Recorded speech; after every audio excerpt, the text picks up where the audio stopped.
guys! For today's video ay magkukulot tayo ng buhok guys. Ayan na guys. Ayan yung naumpisahan kong kulot guys. Ayan, kulot na siya. And then ito yung hindi pa nakulot. So, ikukulot natin guys.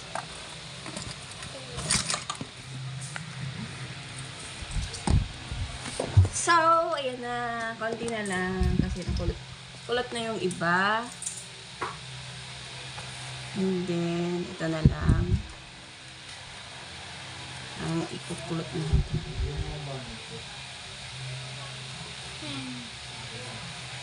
Konti na lang ang ikukulot natin, guys. Maganda tong pangkulot, guys. In-order ko to siya sa Shopee. Matagal na to sa akin. Mga ilang years na to. 2 years or 3 years.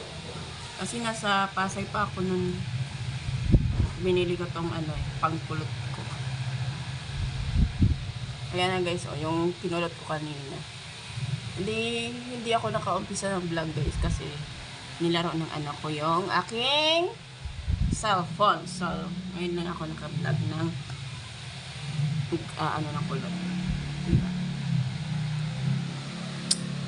Bagay ba sa akin yung kulot guys? So, for today's video ay magkukulot tayo. Kulot first. Ayan. Ganda siya. Maganda yung pangkulot niya guys. So, hintay lang natin kasi hindi siya kukulot pag hindi sobrang init yung buhok natin. Kaya ayan na siya.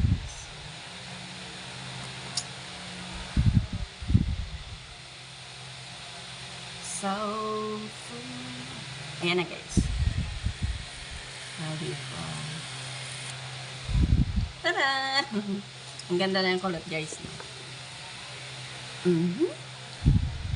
Alam mo saan ako pupunta pero dito lang ako. Ayun na yung kulot ko. Ayay! Yan. Tapos yung straight ko na buhok. Ano mas bagay guys? Kulot or straight? Kulot yarn. So, konti na lang guys ang ating kukulutin. Ang hirap pag mahabang buhok guys. Kasi paganda ng buhok. Ayan, ito na lang yung last na kukulutin natin guys. Ayan na, umuulan na. Ganda na sa likod guys.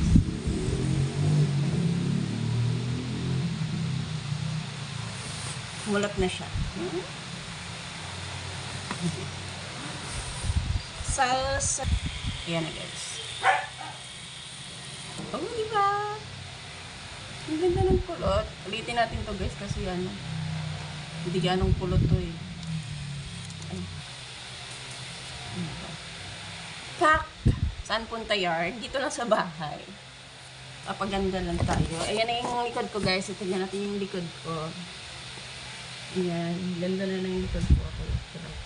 Ayan ang resulta ng ating kulot guys. Diba? Ang ganda. Ang ganda pagkakulot. Thank you for watching guys. Bye-bye. See you in my next vlog. Bye-bye.